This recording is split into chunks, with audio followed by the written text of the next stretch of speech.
This is a video of some of my two-stroke Toro snow removal equipment.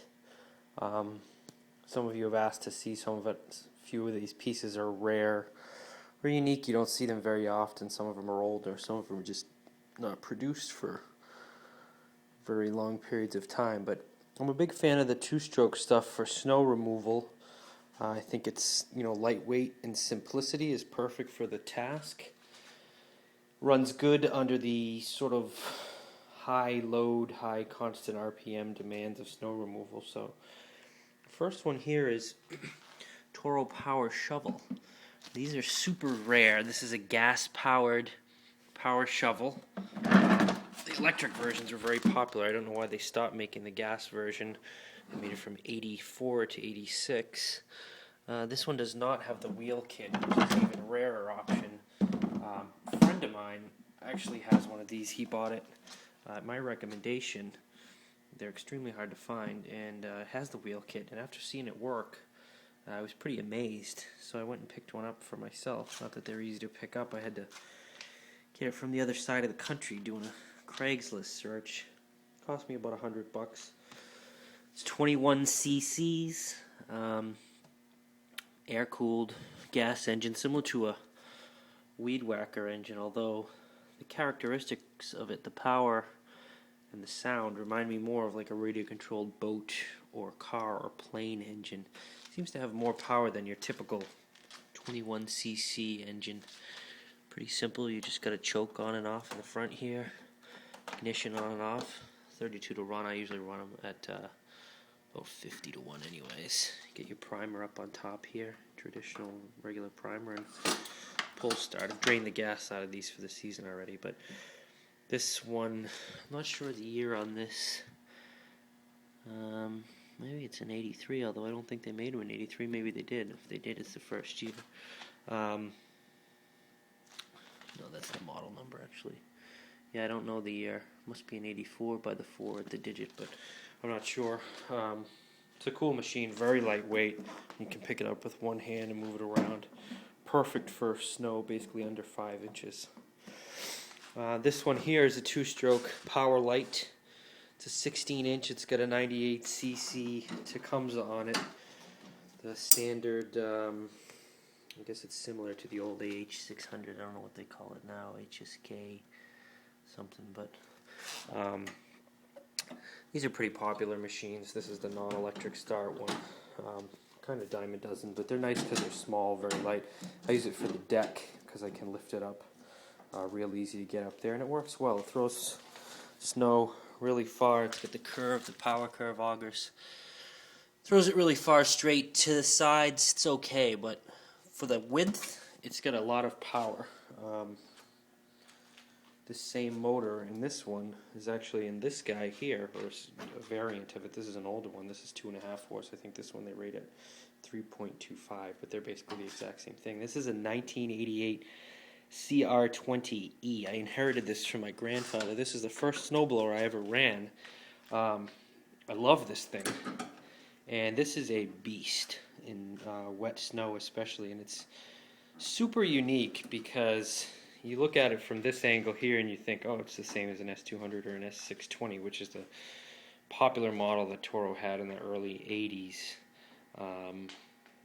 with the straight paddles. But if you look at the front, it actually has the first iteration of the power curve rotors on it down here, combined with this vane type discharge, which absolutely just never clogs. It doesn't throw very far because it's sort of spreading all that discharge across a wider area as opposed to funneling it and shooting it through a longer chute, but it will go through slush, heavy slush, like nothing you can buy today, including even a two-stage, because they usually can't get the slush up even off the ground as well. But if you had 2 inches of just pure, almost water slush, this thing will just throw it right out of the way like it wasn't there, and it won't bog because it's got so much power relative to its size. So I love this thing. If you ever had a chance to pick one of these up, I would recommend it. You can pick them up for almost nothing now. They're kind of loud and crude, but super good machine to have around. This is an electric start model too, which makes it even rarer, but I don't really see the need for electric start. This thing, even if it's, what, 22 years old now, will still start in one pull. This is the Power Clear 221QR. Q stands for quick shoot. You just slide this guy up and down, try and get it all in the frame here, and it moves left to right. This is, in my opinion, probably the best all-around snowblower available. It's very powerful. It has the R-Tech, which is a variant of the Duraforce Lawn Boy engine, 2-stroke 141cc, start on the first pull. The chassis is light, even though it looks big. A lot of this is open space in here underneath. I don't know if you can see through that hole, probably not, but because they designed the chassis to accommodate a 4-stroke as well for the eco weenies who think that a 4-stroke is going to save the planet.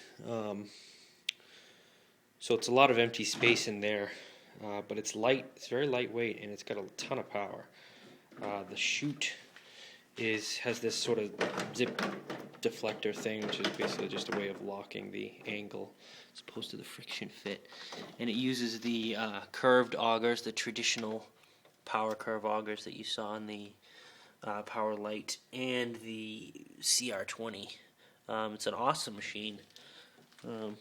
Basically, it'll do snow, well over the impeller entry area here. 15 inches, no problem. Just go right through it. And a lot of people like to say, well, don't go to the end of the driveway, but it works very well at the end of the driveway. If I had to get rid of everything and keep one, this would be the one I would keep. And I live in New England. The snow is really crappy here. We get a lot of it. And this guy here is the rarest of them all. Probably even rarer than the Power Shell, although it might be slightly easier to find because it was made more recently. This is a PowerMax 726TE or a PowerMax 6000. In the last year they made them, they call them a 6000. I think they made them from 2004 to 2006, but I might be a year off on either end. But it uses the regular PowerMax Toro 2-stage design that you see everywhere so you get the quick stick here with your lever, which will move this guy quickly around. There's a bike in the way there, but it's quick and snappy. You can go up or down with that, and go full left, full right immediately. It'll go all the way left, but I got the bike tires in the way. Regular controls. It's a 6-speed forward. Everything seems regular on it until you look at the power plant, and then you say, oh, it's completely housed in. It's a 2-stroke. As far to my knowledge, as far as I know, it's the only 2-stroke, 2-stage made, at least within the last 30 years that I can tell, although if somebody knows of another one, I'd love to find out about it. The engine's completely housed in here. You can see the cylinder head in here, and it's got the exhaust coming out. On the other side, you have the choke assembly and the electric start, which again, I've never even used it. It doesn't need it. It starts in one pull. I'd start them, but I've already drained them for the year. Primer and ignition switch. Over here, awesome unit. It's super powerful. It has the 7-horsepower version of the R-Tech, which supposedly has a different piston. I can't really tell the difference between that and the 6.5 horse on the 221 over there. They both sound the same and run the same. They're underrated, very powerful. It uses this PowerMax impeller design. So you have the traditional high-speed auger here, which is very tight clearance, which is nice for long snow throwing capabilities, like you'd see on a Honda or a Simplicity. And then it's got this sort of recycling piece. There's other videos on YouTube you can see of that, where snow that doesn't come up through the auger will come back down and go back into the low speed auger here, which is a serrated. It's a nice piece, nice unit. Again, what makes it different than all the other ones is the 2-stroke, and I love it. It's lower end in terms of the features. It doesn't have the differential. You have the pin lock, but that doesn't really bother me too much. I usually just leave one wheel unlocked for turning. It'd be nice, but to have the high end stuff, but they put this as the bottom of the line engine. Although in my opinion, it's nicer than the 4-strokes, and because it's unique. But I haven't had anything that this thing won't go through. And my neighbor has a 13 horse, 28 inch, I think. I don't remember the 28, 29 inch Craftsman that this thing will run circles around it. So there you have it. You get some cool 2-strokes, new and old, snow removal stuff. Got probably 2 of the rarest ones ever made in the power shovel and the 726, and then some unique single stages in between. So thanks for watching.